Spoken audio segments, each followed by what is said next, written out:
Selamat datang kembali di channel Burnet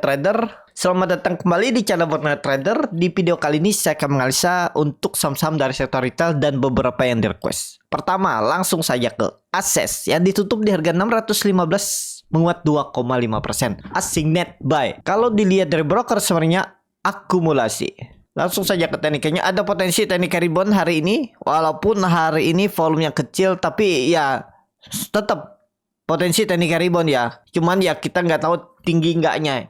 Ya kalau cuman 2% mungkin bisa dapat lah hari ini. Disclaimer ya.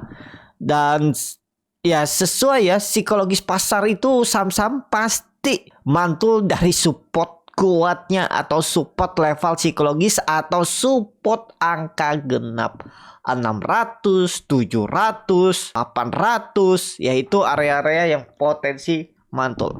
Access hari Jumat lalu turun sampai berapa? 590 dan hari ini naik ke sempat naik kemarin ya, maksudnya naik sampai 625 tuh. Lumayan nggak?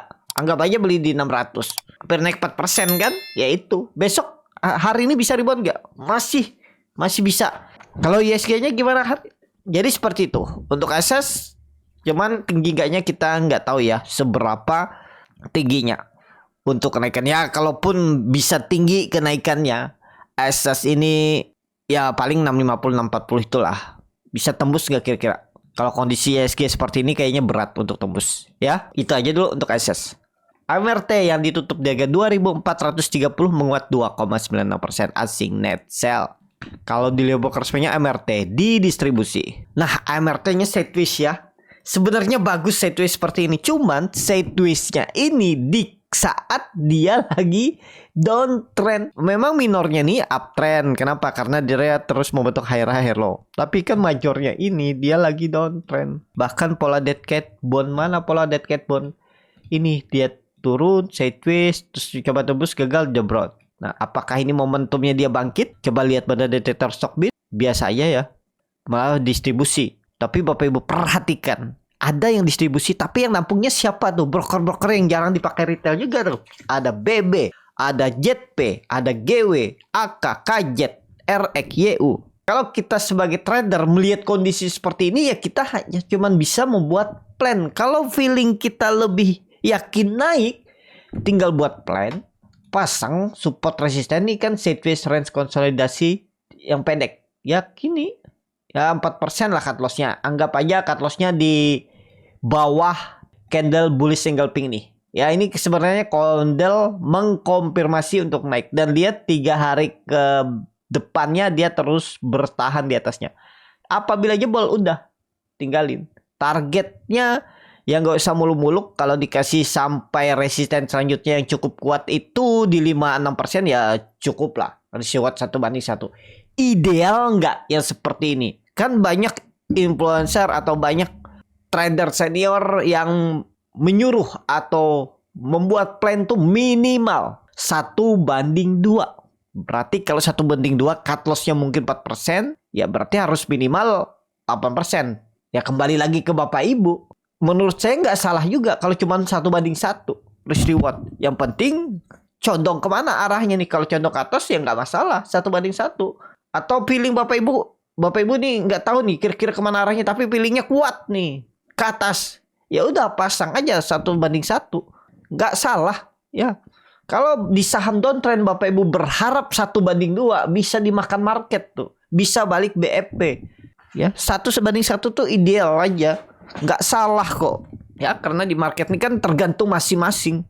Kalau Bapak Ibu sering profit saat membuat plannya ini sebenarnya Bapak Ibu tuh 1:2. Tapi secara melihat histori keseringannya 5% habis itu kempes, profit 6% kempes. Nah kan Bapak Ibu pasti melihat tuh. Kalau beli saham pasti melihat kan, oh sudah naik 5% saham saya karena targetnya 10%, 1:2 misalnya. Nggak lama turun balik BEP, malah merah. Esokannya beli lagi atau minggu depan beli lagi. Kayak gitu lagi. Oh berarti saya ini bagusnya 1:1 aja. Kan sesuai pengalaman. Ngapain cari 1:2 kalau sering balik ke harga beli atau bahkan merah. Saya buat 1:1 profit. Nah itu. Jadi kembali ke masing-masing. Kalau dibilang 1:1 kan nggak ideal. Kalau kita cut loss besok profit kita hilang fee kan, ya udahlah, itu bagian dari trading. Itu hilang ya. Tapi kembali lagi ini disclaimer ya. Itu aja dulu. Tapi gimana condongnya? Tapi jadi seperti itu. Untuk MRT harusnya sih rebound. Harusnya rebound. Ya, kita lihat hari ini. Kenapa MACD-nya mendukung mengarah ke atas. Bar chart di atas 0 juga meningkat. Tapi sayangnya memang volume belum kuat. Mudah-mudahan hari ini kita lihat MRT. Lanjut. LPPF yang ditutup di harga 1915 menguat 0,52%. Asing net buy. Kalau dibuka semuanya LPPF akumulasi. LPPF waduh bangkit uptrend udah ya. Udah ketinggalan nggak? Ketinggalan lah. Ya, saya juga nggak mau maksa harga sekarang karena sudah dekat dengan 2000. Ya kalau Bapak Ibu nekat pakai stop loss ya 1870 tuh stop loss kalau mau. Ya jebol itu buang. Karena potensinya ke 1800 atau 1000 berapa nih? 1750 ya. Jadi saat ini lebih wait and see, follow the trend yang punya. Bagusnya LPPF ini setelah candle merah ini sebenarnya mengganggu psikologis nggak candle merah? Iya mengganggu psikologis. Kalau pas dia jebol nih ya, mungkin ada KTP tuh ya udahlah. Tapi kalau Bapak Ibu nggak keganggu psikologisnya karena punya harga bawah, misal harga di 1600 sudah di 1780 itu kan masih floating profit 10%. Udahlah, saya setengahnya baru saya TP. Misalnya dia jebol 1700. Jadi sisa setengah saya TP. Ya di bawah polo naik terus. Nah, sekarang itu menurut saya ya 1800 jangan jebol. Itu ya untuk LPPF arah kemana? 2000. Kalau mau pakai stop loss tipis ya gagal bertahan di atas 1880 aja, gagal bertahan di atas itu ya buang. Tutup di bawah 1880 ya buang. Itu ya untuk LPPF saat ini. Lanjut MAPA yang ditutup di harga 780 terkoreksi 4,29%. Asing net buy. Kalau dibuka semuanya MAPA di distribusi. MAPA waduh jebol ya 800 wait and see lah kalau untuk MAPA. Ya, MACD memang bagus melandai golden cross. Cuman dia membentuk lower low kemarin. Kecuali hari ini rebound lagi ya. Kita lihat dulu hari ini lah. Kalau tutupan hijau baru para Ibu perhatikan. Kalau nggak hijau jangan dulu. Hijaunya juga harus tembus 800. Lihat tunggu tembus 800. Apa saat ini. Ya itu aja dulu.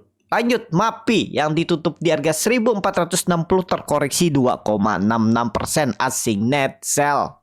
Kalau dilihat dari broker semuanya MAPI di distribusi. MAPI false breakout lagi ya, padahal bagus nih. Candlenya hammer hari Jumat, rejection, sempat jebol 148 1470 terus naik lagi.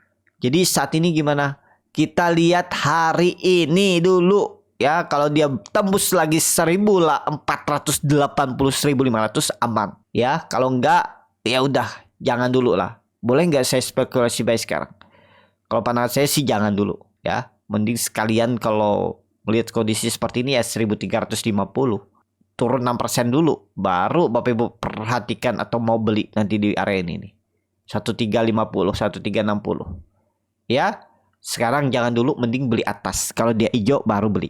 Disclaimer ya, hijaunya harus di atas 1480. Di atas EMA 200-nya. Ini kan kebetulan EMA 200-nya mepet dengan yang ditarik garis ini.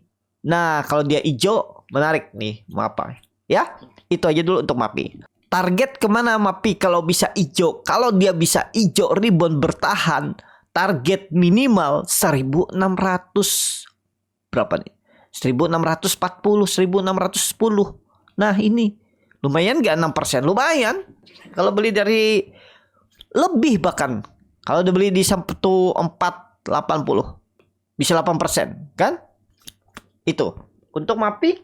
Lanjut MIDI yang ditutup di harga 324 terkoreksi 2,4%. Asing net sell.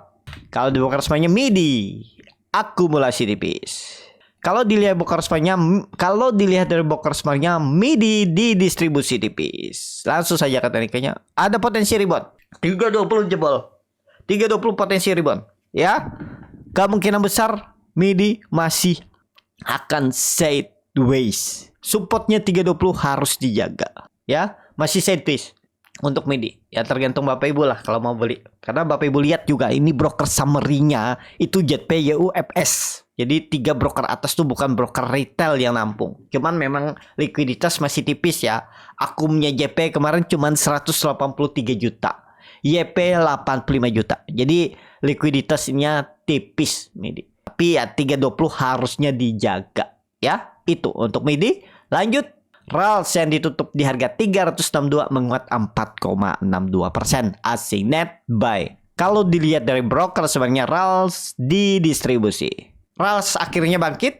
Walaupun big distribusi, cuman kalau seperti ini MACD-nya mendukung. Golden Cross sudut kemiringan lebih 45 derajat garis biru itu bagus. Sinyal kuat naiknya. Volume juga meningkat. Cuman sayangnya dari sisi broker summary itu distribusi. Dan kebetulan dia di resisten. Jadi boleh nggak beli?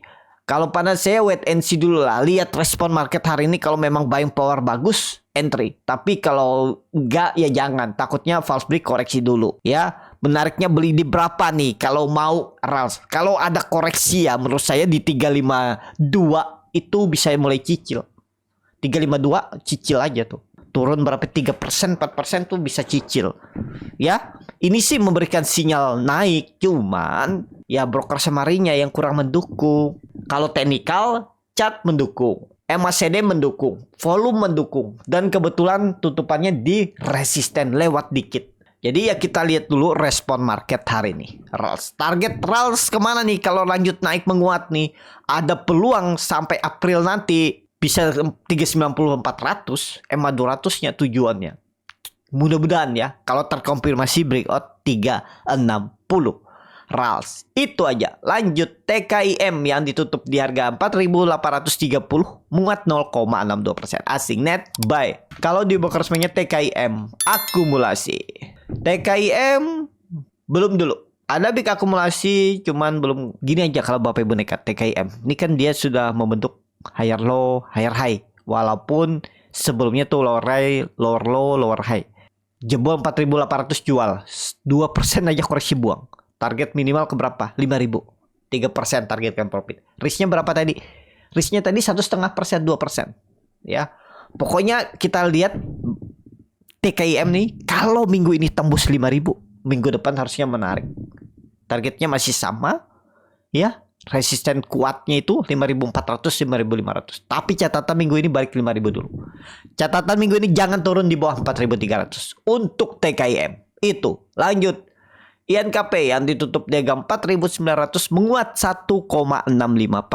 Asing net sell. Kalau dilihat dari broker sebenarnya INKP akumulasi tipis. INKP sama. INKP TKIM. INKP ini jangan jebol. Kalau INKP jangan jebol 4.700, agak dalam. Agak dalam. Ya. Hampir 4%. Ya di bawah 5%, tapi target reward ya dekat memang 500. Nggak usah tanggi, langsung aja. Kita targetkan 5.200 sampai 5.400. Nah itu targetnya. Nggak usah pakai angka 5.000. Ini targetnya. Pokoknya kalau dia berangkat 1-2 hari ke depan, minggu depan tuh arahnya potensi tetap 5.250, 5.400, 5.500.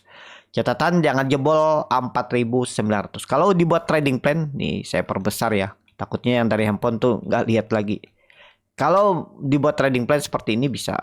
Ini kedalaman nih, nggak usah kita. Pokoknya kita pakai low-nya ini aja nih. 4.800, 4.700. Nah 5% rewardnya 2 kali lipatnya. Ideal nggak? Ideal. Atau minimal sama dengan 1:1, 5.250 tadi. 5.250. Nah di sekitaran 5.150, 5.200. Ya. Nih area ini nih. Nah, area ini juga bisa nih. Nah ya. Untuk INKP itu aja. Lanjut saham terakhir TB. TB ini lagi ada sentimen diborong oleh perusahaannya Pak Haji Isam. Dan 2 hari dia terus menguat. Bahkan sebelumnya arah minggu lalu. Kemudian koreksi habis itu rebound lagi. Menarik nggak? Kalau lihat transaksi harusnya menarik. Menguat 2,5% ke harga 800. Asing net sell. Kalau broker sebaiknya TB. Sama aja antara akumulasi distribusi. Akumulasi tipis lah. Small akumulasi. Oh netral. Oh bagus ya teknikalnya dan koreksi. Oh ini rebound. tapi agak liar kayaknya pergerakannya nih ya. Jadi saat ini bagus, secara teknikal bagus. Kita nggak tahu ada sentimen apa, ya pastinya tadi perusahaan Pak Haji Sam borong jumbo saham TB berapa nih beli? 68,4 miliar sehingga untuk transaksinya. Secara teknikal memang mulai bagus ya. Saya lihat juga nih, harusnya di area ini nih menarik ya. 650 nih, dia breakout EMA 200 ya. Saat ini dia di resisten, pas di persimpangan jalan, dulunya support, sekarang jadi resisten. Apakah digas lagi? Kita lihat respon market hari ini. Saat ini ya catatannya ya jangan jebol 750, ini ada support minor 750. Kita pakai support minor aja ya. Nih kalau ada koreksi lagi itu malah menarik. Targetnya karena sudah mematahkan tren downtrend, ya mestinya sih arahnya nih belum seberapa. Kalau menurut saya ini belum seberapa naiknya. Kenapa? Baru 30% nih naiknya. Dari mana ngitungnya? Dari bawah 520. Oh 50%. Enggak sampai 50% bahkan ya. 40% belum lah, belum seberapa nih. Ya targetnya minimal beggar lah. Ya. Dari bawah loh. Ya kita mampatin bagaimana merespon market aja nanti ya. Kita lihat dulu nanti. Untuk TB saat ini ya, kalau Bapak Ibu mau risk reward seperti ini, cut lossnya 10% ideal nggak? Ideal 10% kalau saham-saham seperti ini, atau 7% ideal di bawah 750. Target minimal sama dengan 880 900, itu lebih besar bahkan, tapi target 1000. 2 kali lipat, 3 kali lipat. Ya mudah-mudahan jalan TB. Itu cukup sampai di sini video kali ini. Terima kasih untuk Bapak Ibu dan teman-teman yang sudah menonton video ini sampai selesai. Apabila channel Borneo Trader ini bermanfaat dan bisa menjadi bahan pertimbangan Bapak Ibu dalam membeli, menyimpan dan menjual sahamnya, bisa klik tombol subscribe dan nyalakan lonceng notifikasi. Ada kritik, saran ataupun pertanyaan bisa langsung tinggalkan di kolom komentar. Bagi Bapak Ibu dan teman-teman yang baru belajar trading, masih bingung memilih saham, bingung membuat trading plan, bisa join trading bersama Borneo Trader. Nanti dipilihkan saham-sahamnya dan dibuatkan trading plan-nya beserta chatnya dan juga free konsultasi portfolio. Kalau tertarik, DM Instagram Borneo Trader. Sampai ketemu, tetap semangat dan semoga bisa terus cuan.